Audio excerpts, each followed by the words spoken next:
Hello everyone, and welcome to Classic Gaming Today, where we take a look at the gaming experiences of the past through the eyes of the present.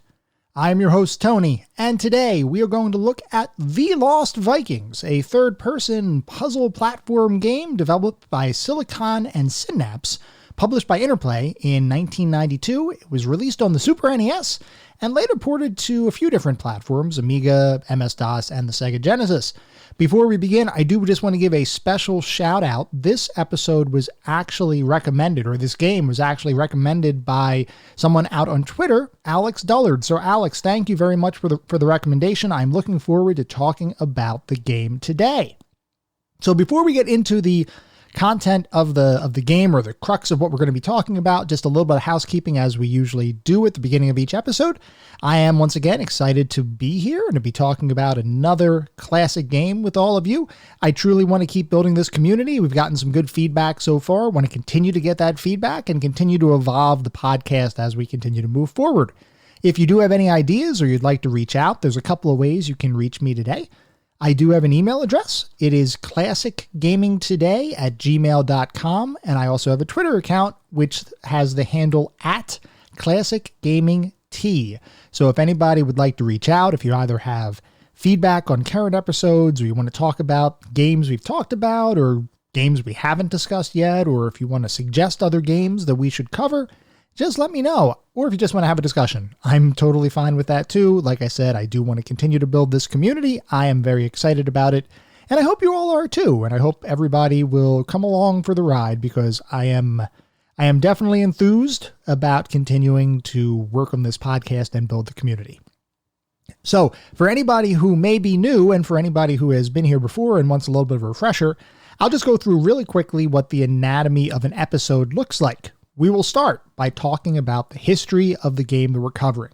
We'll go through the historical context, how the game was created, what the designers were thinking, all that kind of stuff.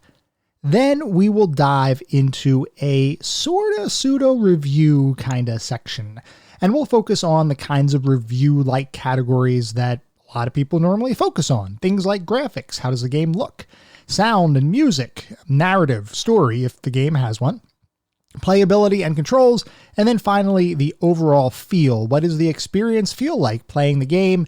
And then with all of that out of the way, we will talk and reach a verdict and assign each of the games we cover to one of several categories.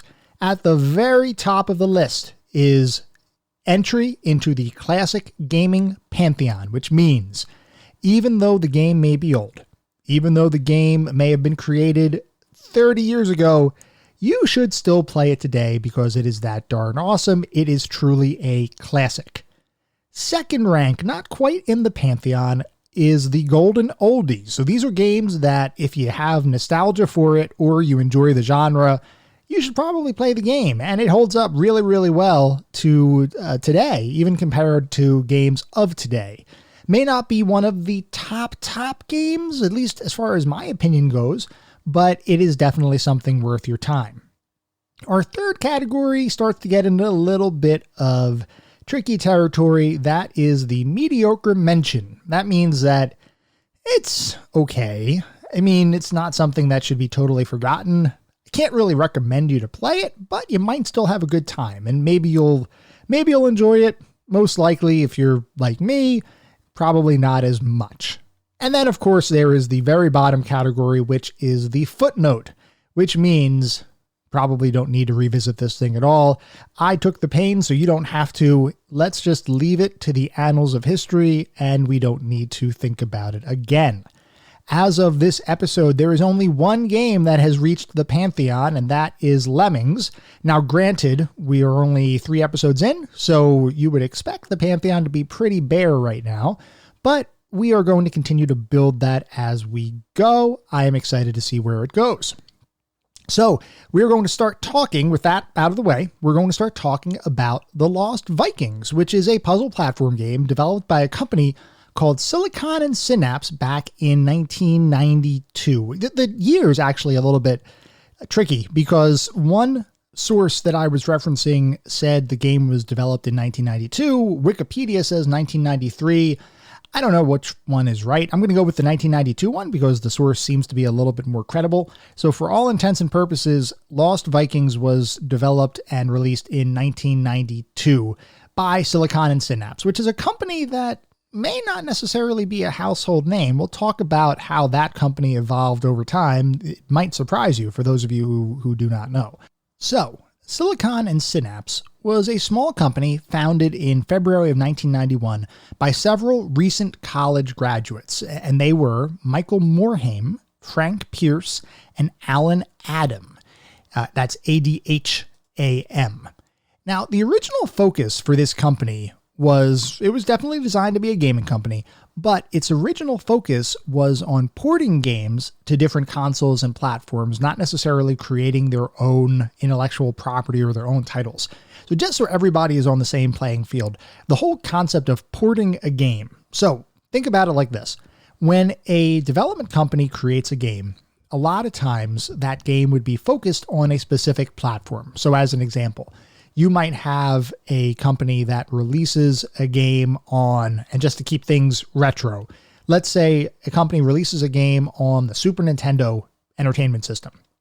Sometimes that company that created the game will only work on the game or only be involved in the development of the game for that specific platform. They may outsource the development of the game for other platforms that they may not have as much expertise with, or they just might try to do things more in parallel. They might outsource that work to a different company to port the game from that base original platform to other platforms so that other people can play it that don't necessarily have, say, the Super Nintendo in this example. You see a lot of that with the distinction between consoles and computer games. You see that a lot because for whatever reason, for a long time, consoles and computer games were two totally different environments and really didn't have a lot of overlap. Had some, but not a whole heck of a lot. So a lot of times development companies might work on a computer game title and then give the porting duties over to a different development company that would then port it into the console-specific code or vice versa, depending on the situation.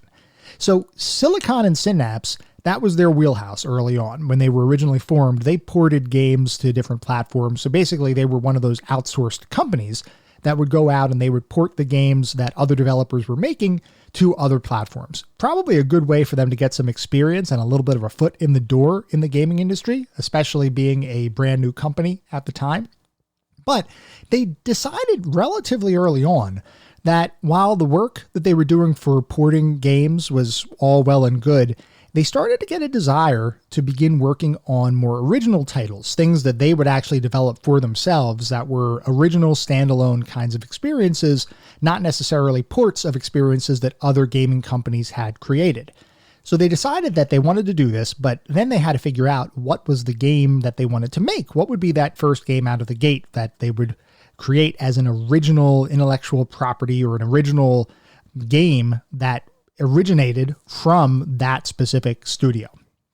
At the time, the team, and this is actually interesting timing, and I swear I didn't plan this out, but at the time, the team was really enjoying Lemmings, which was the game that we talked about back in our very first episode, where basically Lemmings was a computer title that was a puzzle platformer kind of game, and basically the goal there was to escort or help a bunch of these creatures called lemmings get from the beginning of a level to the end of the level, and across the level there would be any number of obstacles that you would have to help the lemmings traverse. And in that game, you didn't really have direct control over any of the characters. You could assign individual lemmings actions, which would then let them do things in the environment or build a bridge or dig through a wall or dig under the ground. But you could basically just assign those actions and the lemmings would perform those actions in your proxy. You would click on them, they would perform the action. And the goal was to try to save as many of those lemmings as possible to get them safely from the beginning of the level to the exit of the level. So Silicon and Synapse had played Lemmings, and they decided that they were going to make a Lemmings-like game, albeit for consoles. So the company was really focused more so on console development, not so much PC or computer development. But they didn't want to just make an outright clone and create a game with animal kinds of creatures or anthropomorphic creatures that would walk around the world and and just kind of walk around and be followed and you can do actions on. They decided that they were going to make a Lemmings-like game, but they were going to use Viking-centric themes throughout the game. So instead of the traditional Lemmings kind of builders or diggers or whatever, they would have Viking-based characters that might be torchbearers, or they might have castles that need to be infiltrated and walls that needed to be climbed, or there might be combat where individual characters could defeat enemies. So similar in style in that they wanted to create a game where you would have passive control, or you'd be able to assign skills to characters and they would traverse some environment and solve puzzles within that environment. Very similar to what Lemmings had done and what they had seen in Lemmings. And once again, similarly, the goal was to have hundreds of these little Vikings on the screen at one time. They were going to design the characters to be very small, around 8 pixels tall, very similar to what Lemmings was. Lemmings, they were all very small pixel-based characters that you had discrete control over, being able to assign individual Lemmings individual actions. Now, Silicon and Synapse was a primary console developer. That was their wheelhouse. That was what they were really focused on. So if you're working in the console development environment, especially back in the early 90s, you had to work within the limitations of the hardware, and you also had to try to understand what the expectations of the market were. The console market is a very different market, or was a very different market than what the personal computer market was. Personal computers had a wide gamut of experiences, primarily because the main user interface into computers, at least at the time, was mouse and keyboard. Now there were game pads and joysticks and things like that, but predominantly mouse and keyboard was the control mechanism. And you would usually play games on a monitor, which is situated, a couple feet in front of you, generally speaking, at the time. So it was a little bit more of an intimate experience, whereas consoles and console game players at the time were primarily gaming on television screens, and they were using controllers and control pads to control their games. So a little bit of a different kind of market, a little bit of a different kind of expectation. Within the console market, most of the time, game players liked to have direct control of their characters. They didn't want to necessarily assign actions and watch their characters do things. They wanted to actually make the characters do things by controlling them themselves. They also, generally speaking, preferred to see large, detail-rich graphics versus just a pure God's eye view of the world. Now, that doesn't mean that there weren't games that employed those kind of things, the more overarching eagle eye kind of perspective, or you acting as a god, so to speak, and controlling the characters without directly moving them yourself. There were certainly games like that on consoles. You can look right at Lemmings as an example, as one of those ports that had happened, and that was on consoles and it worked fine and people enjoyed it. There was also Populous, which was released, I believe, a little bit earlier. SimCity was another example of more of a management kind of sim that really wasn't, or didn't have direct character control. So there were these examples out there from a console perspective, but Silicon and Synapse really wanted to try to stand out in the console competition or the competitive scene within the console development arena.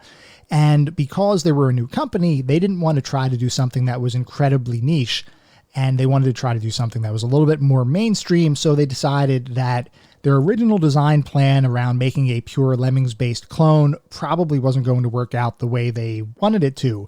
So it quickly became apparent that having hundreds of these tiny characters being controlled via indirect action might not really appeal to the market. It might be a cool game, but it may not appeal to the console market in general. And also, just tangentially, apparently the character models didn't really look particularly good on a television screen. So for those reasons, the company decided to go in a different direction. And what they decided to do was to make the focus be on a smaller number of characters, each of those characters having several skills that would ultimately allow them to be unique and distinct from each other. So focusing on a smaller number of characters allowed the graphics for those characters to be made larger and have more detail added to them. So the company designed the characters to be similar, if not to compete directly, with some of the other gaming mascots of the time, like Mario or Sonic, who were generally speaking bigger characters and a lot of detail in the pixel art that went along with that. So that's what the goal was here, was to try to move away from those mini 8-pixel kinds of characters into something that was a much bigger, much more detailed kind of character that players could then control. Now, these graphics and the way that they wanted to design this, the graphics were very bold. They had bright, vibrant colors. And now this is an interesting story. The reason for having the colors so vibrant was actually driven because of the fact that one of the company's founders, Alan Adam, was colorblind. So for him to be able to approve and sign off on the art for the game, or even games in the future, the colors had to be turned up so that he could actually perceive the different shades of what the colors were because of that color blindness. So the artists, before they would go and present anything for approval, would start turning the colors up. They would start increasing the vibrancy of the colors so that he would be able to review them. He'd see the colors, he would approve whatever he's seeing, and then the artist would go back and they'd tune the colors back down so that when they would eventually release the game, it was a much more understated kind of visual palette. So it wasn't quite as vibrant, wasn't quite as bright as what they had to go forward with for those internal reviews. Now, one day, they just decided to leave the colors the way they had presented them to Alan Adam. And that was pretty much that. They just decided, we're going to leave it like this and let's see what happens. And that ultimately is what ended up defining the overall style and the colors that were used in the Lost Vikings. And interestingly, it wouldn't just define that one game, that style, that general style of very vibrant, rich, bright colors would define every single game made by Silicon and Synapse into the future. So that one decision, or that one specific instance, is what drove the entirety of the company's gaming catalogs from this point on, being a much more vibrant kind of experience from a graphical perspective. Now, we did mention that working in the console environment requires a certain degree of compromise, because consoles, especially at this time in the 90s, weren't really as powerful as the traditional computer that people might use to play some games. So within those limitations, there could only be a certain number of colors that could be used at any one time. The color palette that was able to be displayed on the screen at any one time was limited.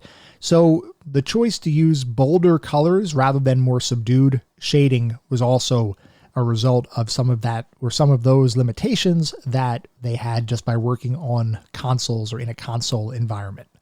Now, as the Lost Vikings evolved over the course of its development, the number of characters would eventually reduce from the original goal, which was hundreds of these teeny characters that you could indirectly control, down to 5 main characters, and then eventually it would settle down at 3 distinct playable characters, each of whom had specific skill sets that could be used and combined in different situations to solve the game's puzzles.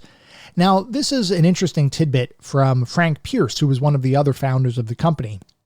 He said that the game really did evolve over time. It wasn't like they sat down and had a robust design documents laid out right up front. I mean, they certainly had design in their head, and they certainly had some things documented. But as far as how the game evolved and the technical challenges that they had to address as the game continued to evolve from what was a Lemmings-based clone into much more of a discrete action platform, or puzzle action platform, I guess, kind of experience, it was not like there was a well-defined way to get from point A to point B. They winged it a little bit, and they didn't have everything very specifically laid out in advance. So it was definitely a learning experience for them as they went through and developed the game, but a little bit of chaos, I guess I'll say, during the development life cycle for the Lost Vikings. So the general concept of the game that they were working towards, now that they settled in on 3 characters that were going to be used throughout the game, is that you would have an individual puzzle level, and you'd have a series of puzzle levels. Each of those levels, every single Viking, so all 3 Vikings, would have to make it to the end of the level. Now, they recognized early on that this could be cumbersome to navigate all 3 characters one by one, because let's say you get through a particularly tricky area with one of the Vikings. Well, now you've got to redo it 2 times, and that definitely opens yourself up to potentially dying or having to restart the level, because the goal was you needed to save all 3. It wasn't like you could beat the level by only having 2 out of your 3 Vikings survive or 1 out of the 3. You had to get everybody to the exit successfully.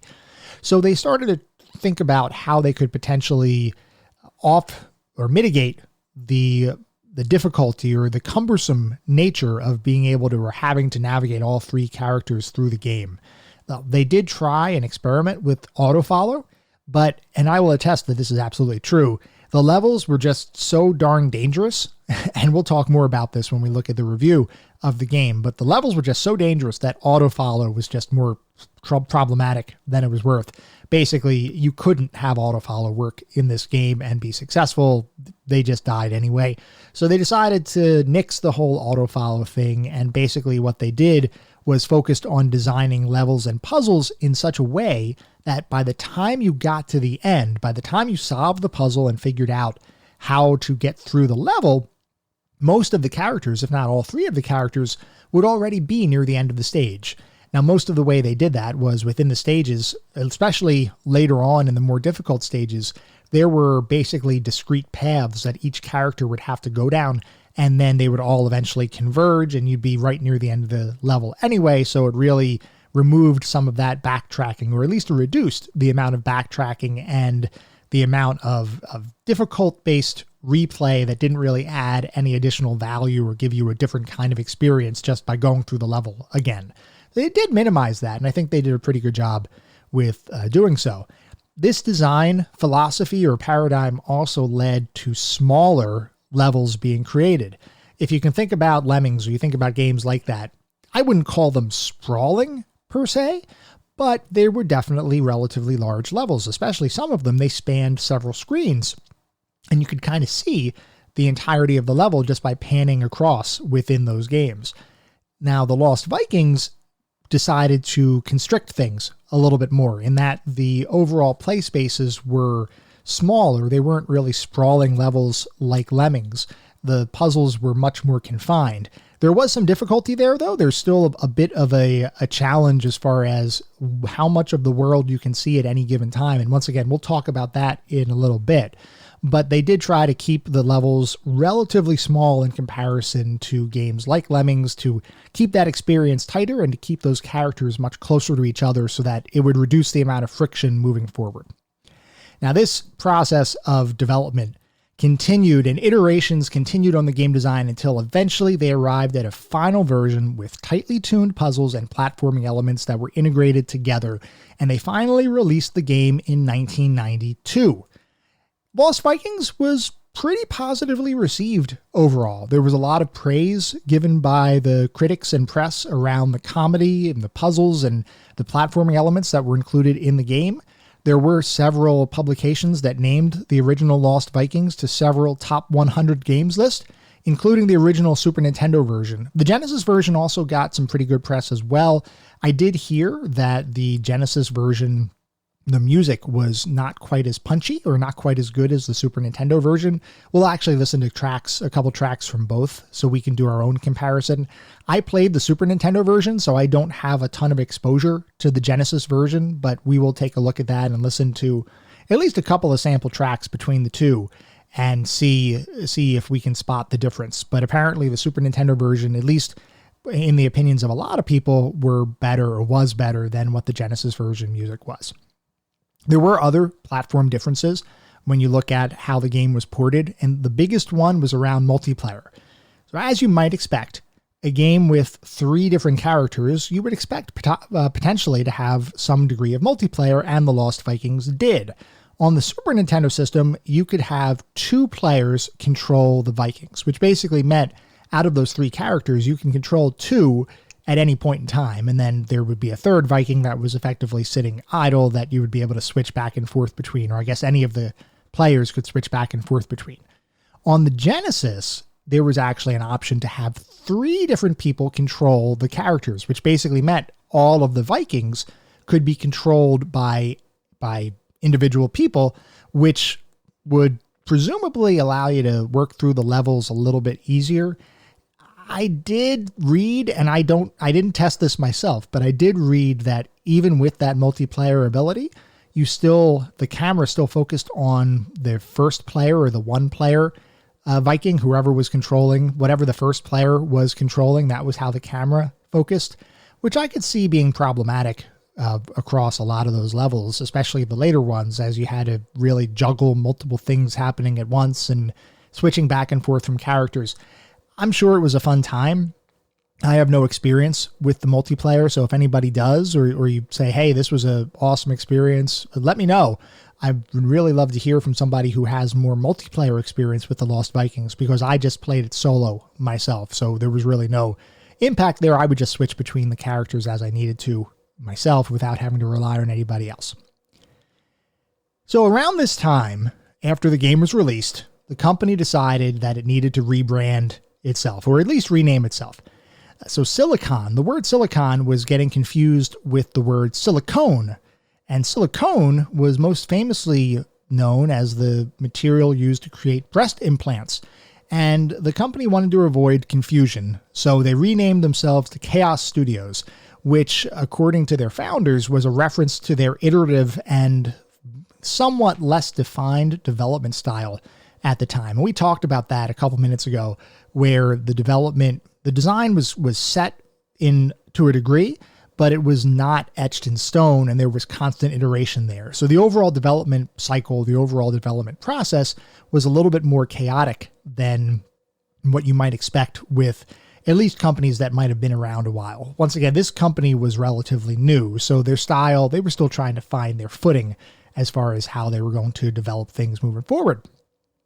A little bit later, the company, which was now Chaos Studios Incorporated, became acquired. It was acquired by a distributor called Davidson and Associates, and this was around 1994.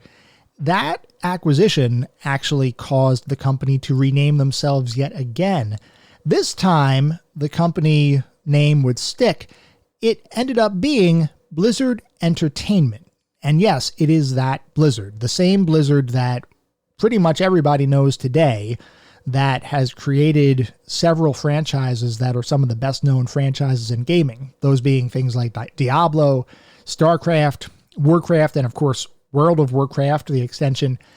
So Blizzard started out as Silicon and Synapse, and one of their first games, if not their very first individually created game, non-ported experience, was Lost Vikings.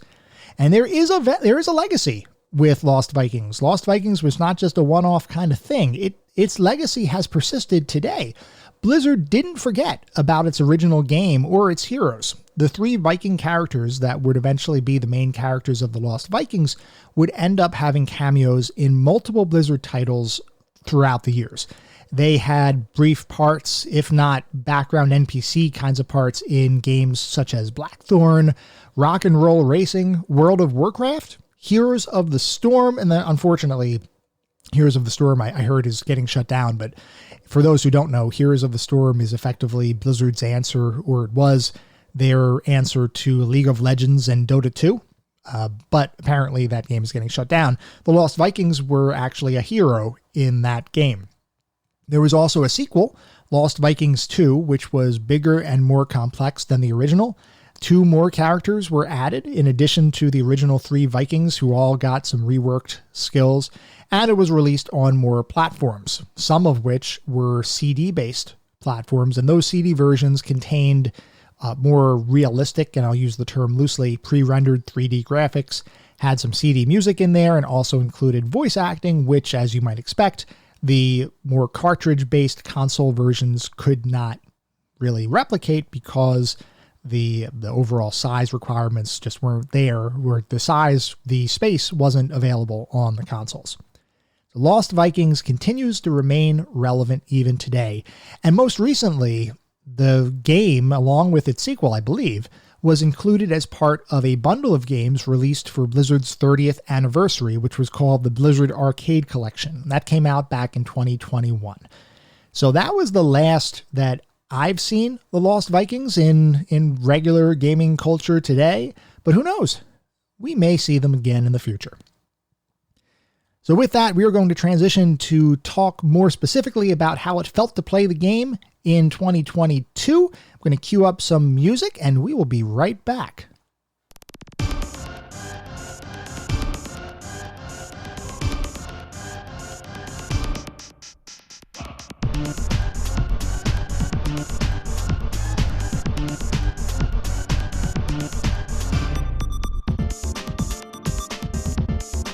Okay, let's get more specific about the Lost Vikings.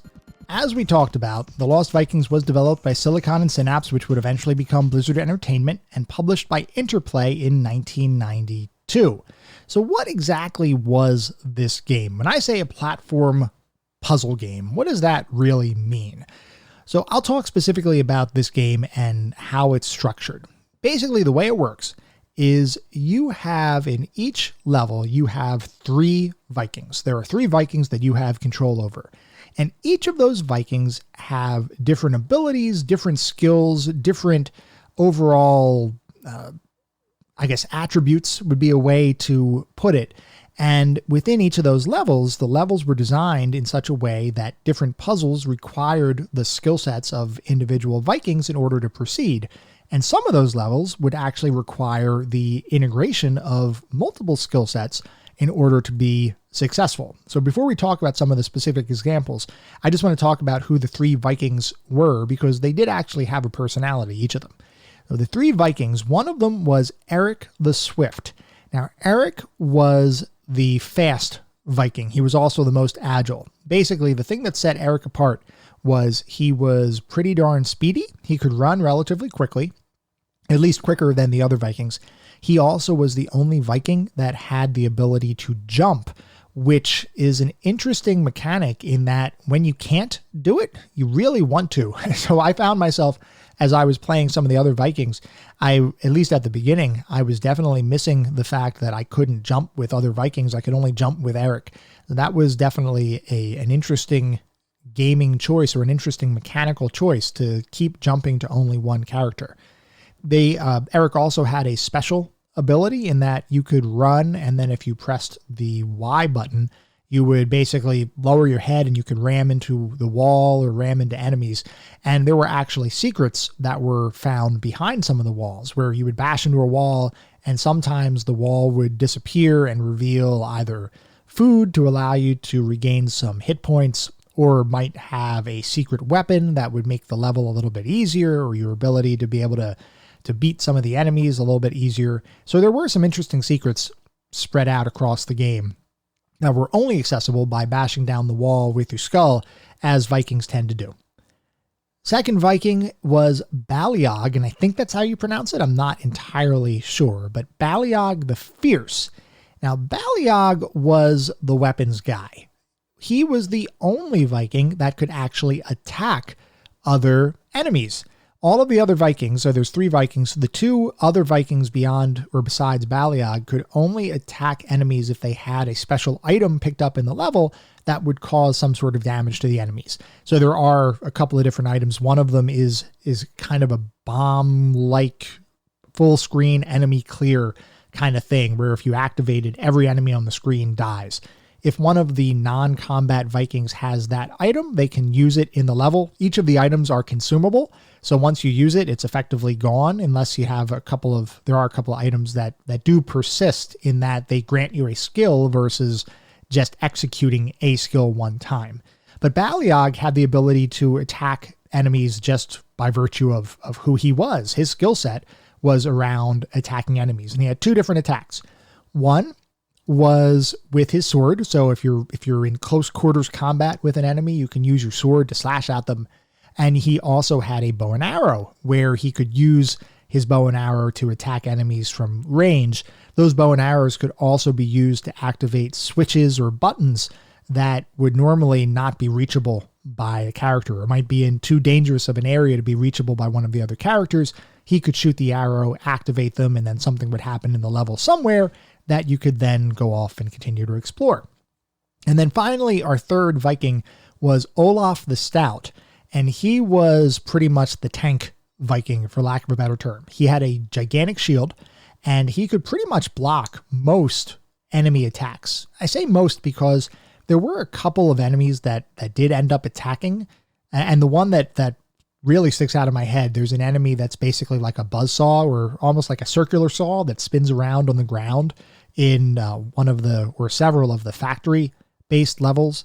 And I don't know that his shield really does anything against that. It never worked for me, but maybe that was just me doing something wrong.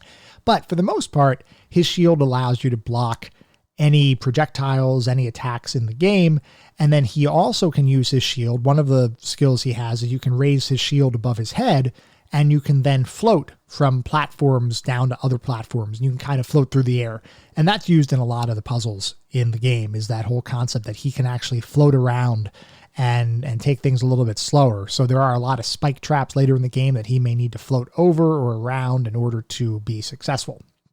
So you can see those individual Vikings have specific skills, and you could already start thinking about how those skills could potentially come together to create integrated or combinations of those skills. So just a few examples.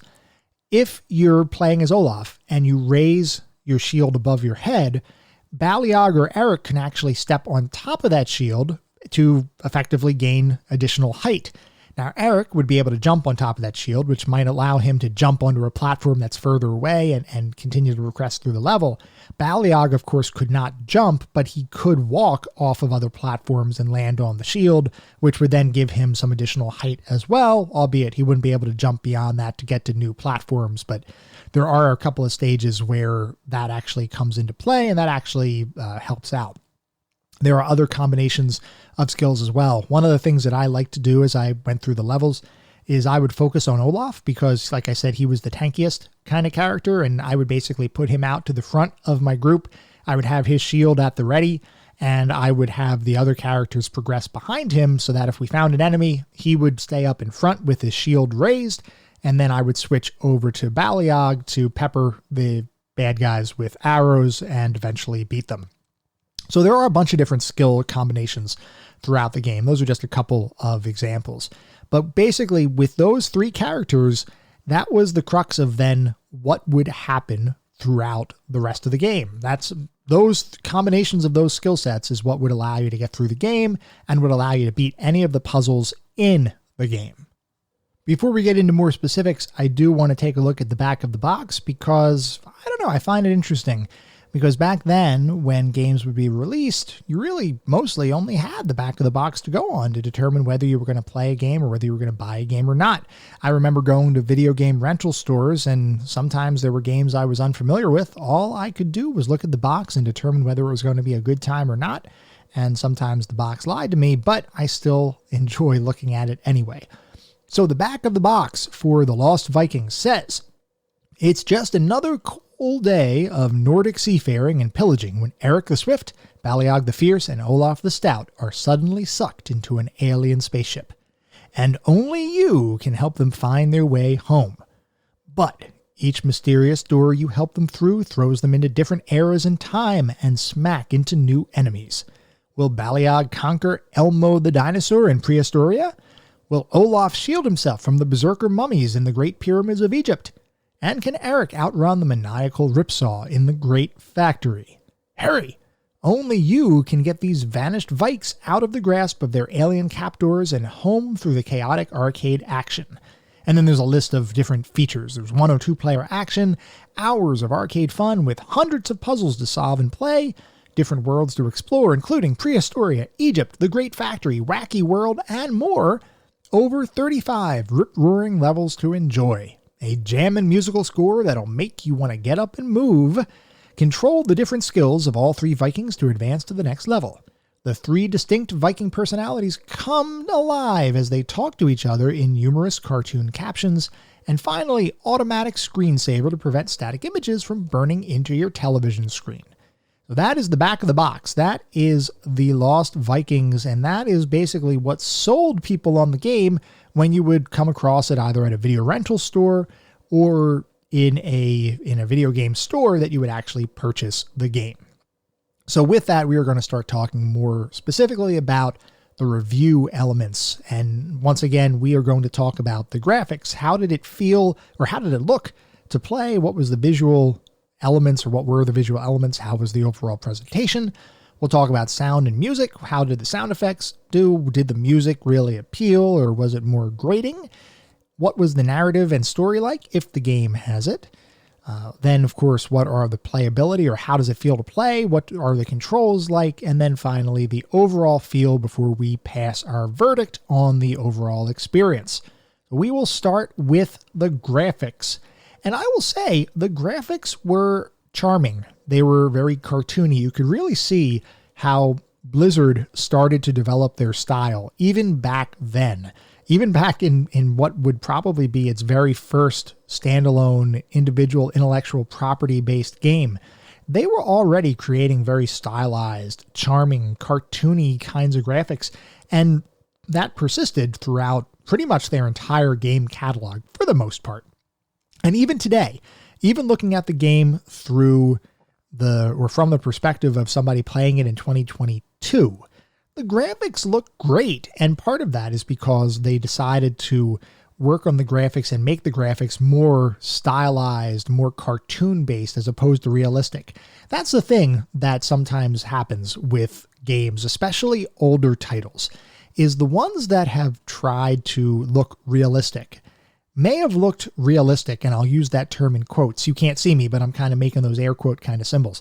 But the term realistic really only applies for the time in which the game was made. So if you make a game in 1992 and it looks realistic, that's not necessarily the same realism that applies to, say, making a game in 2022. And that's where some of the games from the older or the more retro kinds of systems fall a little bit flat when you start looking at the graphics. Because what is realism back then is not necessarily realism today. And a lot of times, because those graphics strive to be as real, once again in quotes, as possible, when you look at them from the perspective of today's graphics, where realism is actually pretty darn real, it just doesn't compare as well. When you have more stylized kind of graphics, like what we have in the Lost Vikings, you don't really run into that issue because the style doesn't change. The style still feels like you're almost playing a cartoon to a degree. So from that perspective, I think the graphics were awesome. I really enjoyed it. I thought the game looked great. The animations and the quality of animations was really stellar from my perspective. And there were some animations in there that just made the game feel more alive. And just as an example, as you have each of the individual Vikings were animated discreetly. They all looked like they had their own animations. It wasn't a copy paste kind of thing. It wasn't like just 3 of the same exact character models that would move through the scenes and would have the same animations, albeit with a different face or whatever. They were all individual characters. They all had their own animations. They all had their own idle animations. One of them, I believe Baliog, would stand and kind of flex a little bit as he was standing around if he wasn't getting any action or wasn't able to perform anything because he was just sitting there. He would start flexing at the screen, and you would expect that because he was the weapon master. He was the one that was kind of the strong guy that would beat up on all the enemies. They all had their own animations. I was really impressed as well when a character would fall through the game, and there's a lot of falling in this game because there's a lot of levels to navigate that have a lot of verticality. When a character would fall, the animations would look right. I mean, their hair would kind of flap around in the wind a little bit, and if you would fall a significant distance, it would actually shift from the traditional kind of falling animation into much more of a almost cartoon Wile E. Coyote kind of thing, where they'd be like, kind of falling, and then it's at some point it gets to be, oh crap, I'm really falling, and they keep falling even further. Those animations were really well done. And playing it today, the graphics were great. I have no complaints about the graphics at all.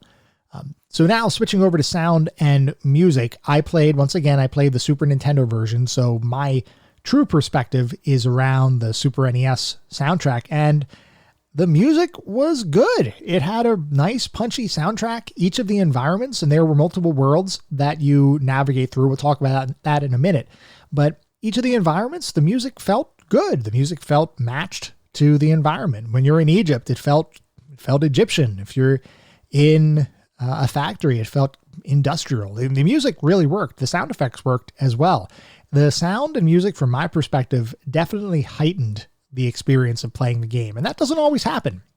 A lot of times music is just there, and it may be good for background kind of tracks or just ambient sound, but doesn't really contribute all that positively to the overall experience. With the Lost Vikings, that it absolutely did. And I thought the music was really strong. So I did mention earlier that the Genesis in particular had a different soundtrack and music. And even beyond that, if you look at the MS-DOS version, I believe, had to use ad-lib synthesis. So it sounds even more different than what their console counterparts did, because the consoles had some pretty advanced software or pretty advanced sound processing at the time. We're actually going to listen to a few different tracks right now. Actually, we're going to pretty much do just a couple different tracks from the different consoles and the different versions, at least excerpts, just to see what the experience was, what it sounded like, and do a little bit of a compare. So we will start with the Super Nintendo version. This is the one that I am most familiar with. We're just listening to one track here, and let's play that.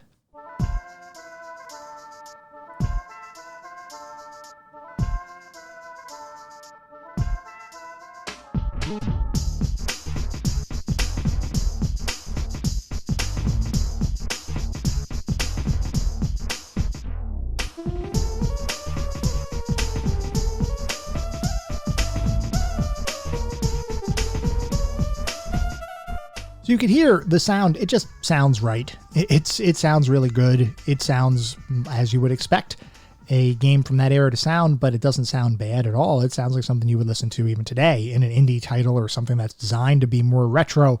I could certainly listen to this today. Now let's listen to a track from the Genesis version and do a quick compare.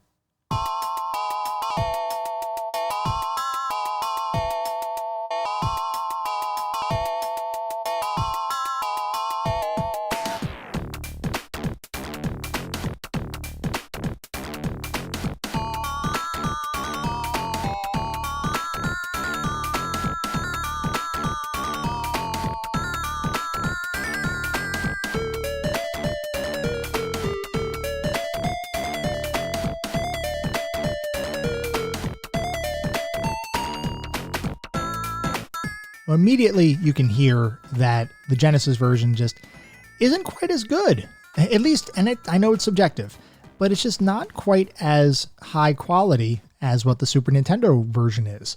And like I said, subjective, but I definitely thought the Super Nintendo version was better. And now, just for kicks, let's listen to a soundtrack track from the MS-DOS version. Once again, you're going to hear a difference immediately because this is all synthesis based and is not necessarily going to sound as rich as the console versions of the soundtrack. So let's take a quick listen to one of those tracks, and then we can move on from the sound section.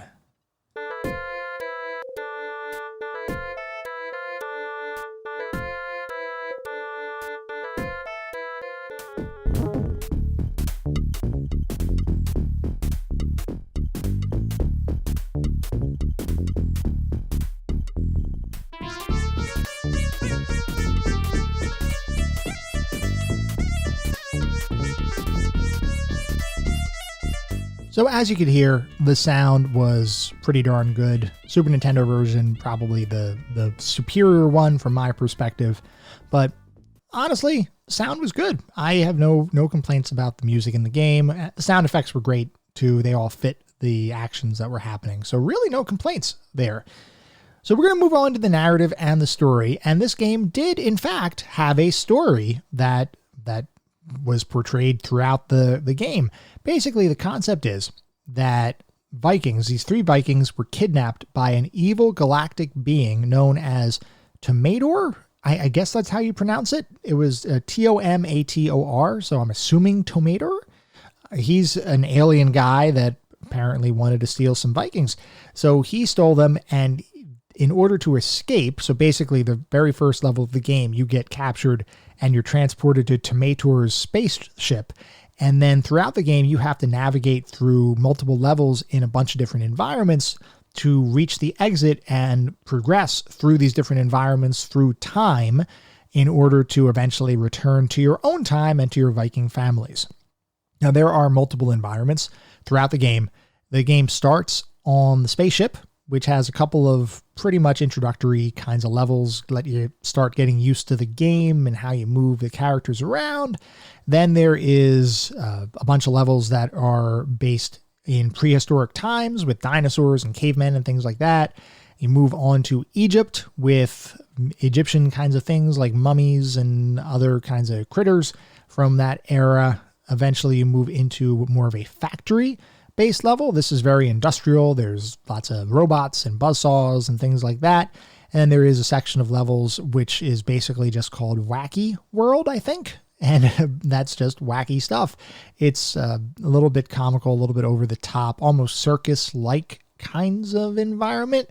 And each of the environments, beyond having different enemies, which all fit in nicely with what you would expect to see in those environments, they also include different puzzle-based elements or different mechanics within each of the levels.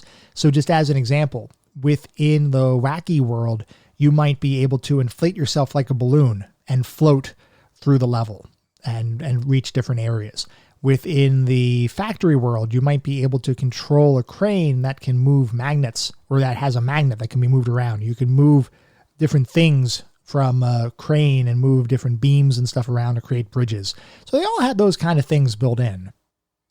There were also text interludes between each of the levels where you'd get a little bit of story there. Most of them were designed to be comical in nature and effectively involved the individual Vikings talking with each other and talking about what they just did or how they got through the level and what they were supposed to be doing next. I wouldn't call the text laugh out loud funny. It was amusing. I enjoyed it. It wasn't anything that I would necessarily write home about, but it wasn't bad at all.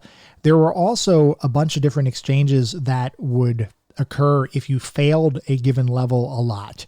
And there were some levels I failed a lot. I feel like I've seen pretty much every bit of derogatory text in the game, because a lot of times the Vikings would insult you if you continue to fail, and eventually even Thor himself shows up and says, "What the heck are you guys doing?" Like in my time, we had to get through these levels, and it was much more difficult, but we got through it quicker than you are. Like, what the heck's going on, guys?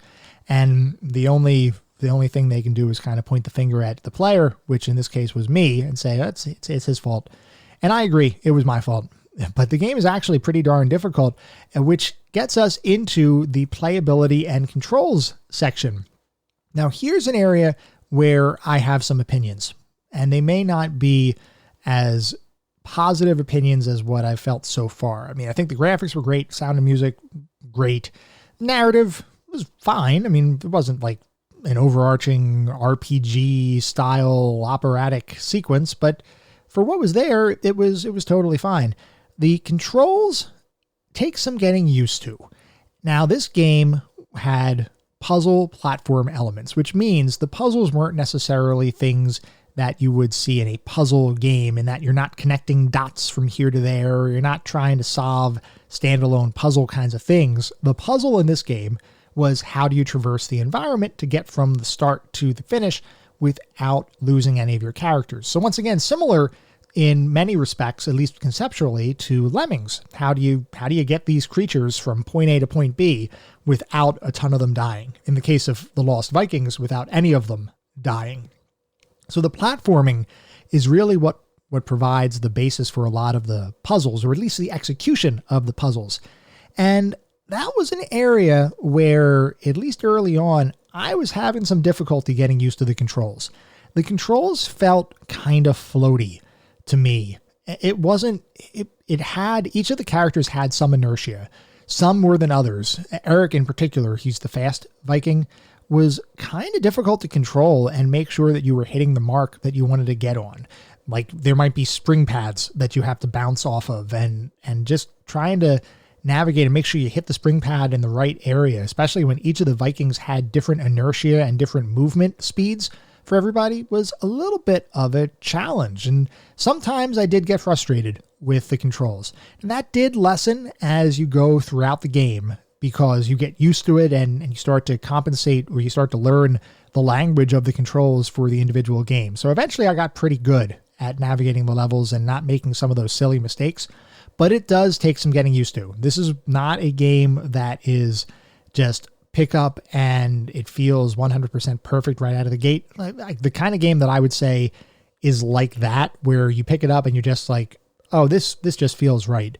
Pretty much any Mario game from my perspective.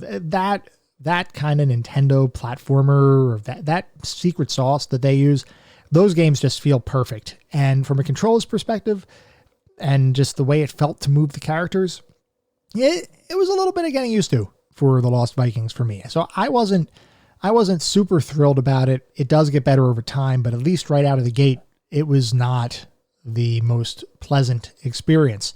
A couple other things to call attention to here. The whole enemies included in the game. So there is some combat there, and Baliog, as an example, can certainly have direct combat with enemies. Now, the way the enemies work is they're pretty tough. If you get cornered by an enemy, especially the buzzsaws on the factory level, you will die. There is no doubt about it in my mind. You might be able to survive, but each of the Vikings only have 3 hit points. And you can replenish that with food throughout the levels, or you might get there's an extra item that will give you a little shield bubble that's basically acts as an additional hit point. So there are some ways to combat the general difficulty of the enemies. And a lot of times when you use Baliog, you can use your arrow, and that creates a little bit of distance between you and the enemies if the arrow hits. But some of the enemies are pretty darn tough. And if you don't have Olaf with you, and Olaf is the shield Viking, if you don't have him with you to help create some space or to help block either projectiles or other creatures from getting close to you, you're going to be in for a world of hurt. Eric, you might be able to jump over some of them you might be able to kill them quickly enough with Baliog, but especially as you go through the later levels, the enemies have some pretty high hit points as well. It's not like a one hit, one kill kind of thing. So if you get trapped by an enemy, you will likely die, and that could sometimes lead to some frustration as well. Now, the puzzles in this game were not terribly difficult in concept. It's not like you're going to be scratching your head for hours trying to figure out how to exit or how to figure out each individual level. That's not where the difficulty lies. The difficulty in this game comes from not knowing what you need to do or how you need to navigate a level in order to solve or in order to get through the puzzle. So I'll give you an example. Especially later on in the game, there are going to be some levels where you have to have specific Vikings go down specific paths in order to be successful. And there are some levels where you almost have 3 paths that you have to navigate independently. And each of those paths are designed around a specific Viking's skill set. Now, you may not know which path applies until you try it out. So maybe you see a path off to the left of the screen, and because you don't see a heck of a lot of the level on each of the screens to begin with, because these are much more confined kind of levels, you don't really have any sort of scrolling available to check out what might be over to the left or over to the right or up or down or whatever. You might send one of your Vikings down a particular path and eventually realize, oh crap, this isn't the path designed for that Viking. I'm now stuck and I have to restart the level. Or just maybe it creates a extra difficulty for you. But a lot of times you do have to, in fact, restart the level. And I restarted levels quite a bit as I progressed through the game. Some were just execution errors on my part. I didn't do the level the right way, or I got trapped, or I fell off the world, or I fell off a platform and I spiked myself, I impaled myself on some spikes. There's any number of things that could catch you here. But the navigation of the levels rely, especially later on some trial and error. And that can sometimes create a little bit of frustration as well, because sometimes that trial and error doesn't become apparent, or the solution to the trial and error doesn't become apparent until later in the level, which means you may lose progress that you thought you were doing great. And then you finally get to a part where everything falls apart and you can't progress. So you have to restart the level. Overall, the playability, it was fine to play. The controls were it took some getting used to for me. So a little bit of a knock there, at least from my perspective, but not something I would consider significant, but definitely something that's noticeable, especially if you compare it to some of the other games of the time. So overall, how did I feel? How did I feel playing the Lost Vikings? I have to say, I enjoyed it. I thought it was a good game. I thought it was a good experience. It holds up even to today. There are some minor things, minor frustrations that you have to deal with. So a couple of things I want to just note, and we talked a little bit about some stuff before, but there is some frustration. I did feel some frustration executing some of the platforming elements of the different levels. And that's partially the controls and getting used to the controls. Part of that is just there is a lot of precision needed to get through some of these levels, much more than what I would have expected. And once I wrapped my head around that, it got a little bit better. But there are some levels that just require an insane amount of precision, and even some levels that require a good amount of timing in between, switching between characters and making sure the right character is doing the right thing at the right time, and juggling all of that in addition to the platforming elements is a little tricky. It was difficult. It was a much more difficult experience than what I expected, especially the late levels. Some of those late levels were incredibly difficult. I think there was at least one level that I spent well over an hour trying to beat. And that's not because I didn't understand what I needed to do. I knew exactly what I needed to do, but the execution and trying to actually execute what I needed to do, it just wasn't happening for me. And there were several times where I would get 2 of the Vikings to the exit, and then the third one, right near the exit, I would slip and fall in a spike trap and die, which means I have to redo the whole level again. And that was frustrating. I'm a big believer in playing the games as they were originally designed, which means I don't use save states. I don't use walkthroughs. I basically just try to address or try to play the game the way I would have played it back when it was released. And in doing so, you can sometimes hit some of that frustration because the experience was good. It wasn't ridiculously smooth. It didn't have a lot of the creature comforts that you would expect today. There are no checkpoints in levels. If you fail, then you fail. You have to restart the level. None of the levels were too large. There was one level late in the game, I think it was the second to last level, where it actually had multiple stages that had to be completed without dying. And by multiple stages, I mean you basically have to get to the exit 3 times throughout the stage in order to win.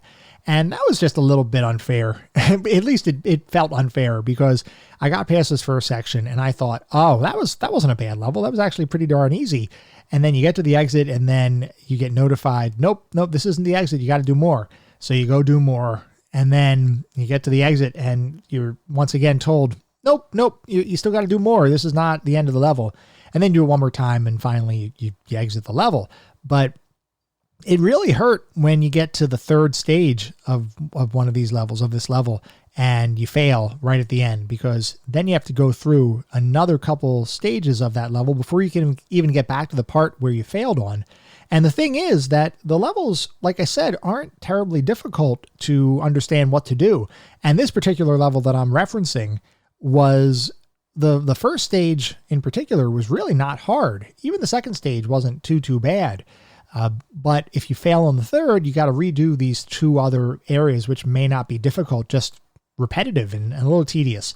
So not having those checkpoints in there, I get it. I understand that was just the stylistic choice of the time, where that was kind of the design philosophy of the time, but it did take away a little bit from the experience and added some frustration there.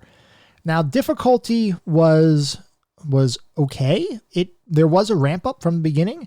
I did feel like there were some difficulty spikes throughout the game where the ramp wasn't quite as smooth as it could have been, especially the late levels. The difficulty just jumps up dramatically. I can't overstate it enough how dramatically the difficulty ramps up when you get to the later levels, especially the later levels in the wacky world and then the spaceship levels, and not just the difficulty in execution, but also the length of the individual levels seems to increase as well, which means not only are you dying more because the difficulty is harder, but you're also having to spend more time in the levels because they're just larger levels, more things to do, more things that you have to take into account, more things you have to work from a timing perspective. So it was definitely challenging. I think they could have smoothed things out a little bit with the difficulty ramp. And interestingly, one of the founders of the game was talking about, or the founders of the company, when it was Silicon and Synapse, was talking about the fact that they were in a mall one day and they were watching some kid start playing the game at like a mall kiosk to try out the game. And very first level, which is like the easiest level in the game, all you have to do is jump over a pit of electricity. And he didn't. He couldn't figure out how to jump. He slipped and he fell in the electricity and he died. And he walked away frustrated. So the developer said, this actually shaped our design philosophy from that point forward. We had to make it so that we could introduce the mechanics to the player in a way that was not frustrating. We needed to make sure that the difficulty ramp up was fair and felt good, as opposed to going out right out of the gate and making things feel frustrating or unfair, or just making it so that there might be players out there that try the game once and they're like, nope, this isn't for me, or it's too difficult, and just walk away. So interestingly enough, the difficulty ramp, or lack thereof, actually provided some future kind of viewpoints for Blizzard as they continue to develop games, where they basically said, no, we got to make this, especially the early experience, we need to make it a much more welcoming kind of experience for the player so that they actually stick with the game. Now, that being said about the difficulty ramp up, I really enjoyed levels that had environmental puzzles that were included. So there's a couple of examples here that I'll use just so that you can get a sense for what I'm talking about. Some of the levels you had to shoot different things, like either chains holding blocks, or there might be some fire shoots that you had to shoot the pipe in order to make the fire go away. Those kind of things. I didn't realize just how much interactivity there would be in some of these stages until you get in there and you start playing around with it and you see, oh, look, there's something I could actually blow up or shoot or whatever. So I enjoyed those elements. I thought it was a good change of pace. My favorite environmental, so to speak, puzzle element, mechanic, whatever the right word is. And this is one that only appears in a couple levels, but I absolutely thought was ingenious, is the way that you can... So basically, let me take a step back. When you play as Baliog and you shoot an arrow, by default, that arrow disappears when it falls off the side of the screen. So you have a certain amount of screen real estate. You shoot the arrow. If it goes past the side of the screen, the arrow disappears. It's not like it exists and continues to move forward in the game world, albeit without you seeing it. It just disappears. There are a couple levels where the puzzle involves Baliog shooting an arrow, and you basically have to keep the arrow alive by shifting the screen by switching characters. So let's say you have Baliog on the far left of a level, and you have Eric or Olaf on the far right of a level. After Baliog shoots the arrow, you may have to switch characters to one of the other characters, which basically, when you switch characters, the screen itself scrolls. So it's not like it just magically flips over to the new character. It scrolls between the characters. So if you do it and you have your characters positioned the right way, you can shoot the arrow, hit the switch character trigger, and it would move the screen. And as the screen is moving, the arrow stays alive because you can still see the arrow. And basically that allows you to make arrows traverse much larger areas than what they would otherwise be able to traverse. Because like I said, by default, if an arrow reaches the end of the screen or the edge of the screen, it will disappear from the game world entirely. That was probably one of my favorite environmental mechanics in the game because I just thought it was ingenious. And the first time it happened, and the first time I figured out that that was what I had to do, I thought, whoa, that's actually really cool. I like that. I really, really enjoyed that element of the game. Something else that I guess I enjoyed, I'm still, jury's out on this one. It had difficulty by certainty. By absolute certainty, there was more difficulty here, is that you couldn't have any of your characters die in order to complete a level. All 3 Vikings had to survive the level. And that was an interesting design choice. I thought it added a degree of difficulty, certainly. It added a degree of frustration, most definitely, because you might be able to get 2 of your 3 Vikings out and then you mess up on the final part of one level and you have to restart the whole thing, even though 2 of your guys are already at the exit. So I get what they were going for there. I can respect the difficulty that came along with it. I will say there was some frustration there, at least for me. And we did also talk a little bit about the trial and error aspects of some of the puzzles and getting into unwinnable positions because you sent the wrong Viking down the wrong path. It was okay. I mean, that definitely happened. It was definitely some frustration there. A lot of times those decisions happen near the beginning of the level, so your overall impact as far as having to restart is minimized. But there were some times where those kind of decisions happened later in the levels. And because of the trial and error nature of a lot of the way the game worked, it certainly added more frustration. It made you have to restart more and was a little unfair. At least it felt a little unfair to me as I was going through the game. Now, with those critiques aside, we have to think from a verdict perspective. Where does this game sit? I told you I enjoyed it. I mostly enjoyed the experience. There were some frustrations here. Did the Lost Vikings reach the pantheon of classic gaming? Not quite. No, it is, though, a golden oldie. This is a game that I do recommend. Now, I never played the Lost Vikings back when it was released. This is the first time I've played the game, so I am coming at it from the perspective of negative nostalgia. Zero nostalgia here. I have no nostalgia for the game, and nostalgia is a powerful thing. A lot of times you feel nostalgia for something, and it makes the whole experience feel better than what you might otherwise feel if you were experiencing it for the first time. So I have no nostalgia here that could carry the game forward into my personal pantheon of classic gaming. But it is definitely worth the play. It is a true golden oldie. I think that everybody should experience the game. If you like puzzle kind of games, or you like puzzle platform games, you should give it a try. There are some frustrating elements here. It is not the most straightforward experience. It is definitely a tricky game.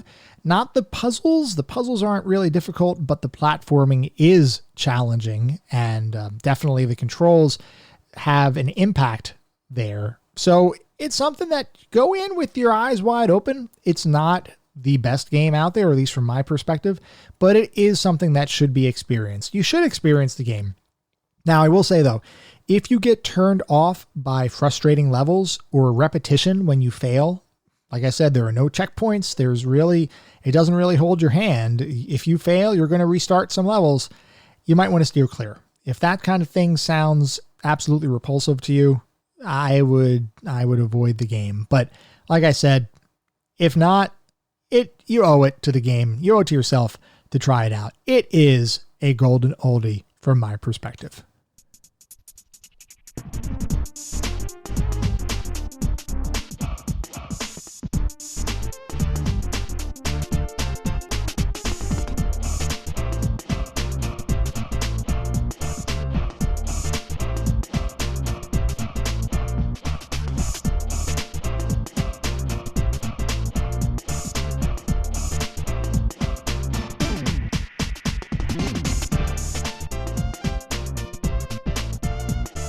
That was our episode on the Lost Vikings. I hope you all enjoyed it as much as I enjoyed playing and talking about it. Just a quick reminder, we do have social media out there. You can follow me and interact with me on Twitter with the handle @ClassicGamingT. I also have an email address, classicgamingtoday@gmail.com. So if anybody is interested in having a discussion, would like to provide some feedback, or would like to write in and have your comments read on the show, feel free to reach out. I am very interested in continuing to grow the community, and I would love to hear what you all think. Now, our next episode, which will be coming in around a week, is going to be focused on Rebel Assault, which was a cinematic Star Wars Rails shooter released in the earlier 90s. Feel free to write in if you have any opinions about it. If you'd like, once again, your comments read on the show, let me know. I would love to read them. I'd love to hear what you all think about the game. And I will not give any spoilers here because I certainly have my own opinions of it based on when I played it as a kid. And certainly now, as I'm playing it as an adult, I have some thoughts. I would love to share them. I'd love to hear some of your thoughts as well. I'd also encourage everybody to, if you feel the desire to do so, leave a review on your podcast service of choice. Now, as always, I am not interested in bolstering star counts or getting artificial inflation of stars and ratings and things like that. That's not what this is all about. I want to make sure that I'm creating the best possible podcast for all of you. I want to make sure that our community is thriving, and I want to make sure that I can get the feedback needed in order for this to be the most successful podcast that it can possibly be. The only way to do that is if I can get some feedback from everybody. So I encourage everybody to leave a review. If it's positive, awesome. If it's not so positive, let me know that too, because I want to make sure that we are making something that is truly special and that all of us can enjoy. We are still growing. We are trying to develop the community. That growing and developing the community aspect will probably never end. That's just continual. But I do feel the need to continue to mention it because it is really one of my goals here. It's not just about doing research about games or talking about games and playing them and things like that. I really want to experience the whole gamut of gaming and the discussion, and just I want to experience it with everybody. I want to build that community so that we can have those discussions. I'm excited about it. I hope you all are too. So we will be back in around a week with our next episode. And until then, I just want you all to remember, sometimes the gaming experiences of the past are just as good, if not better, than the games of today. Goodbye, everyone.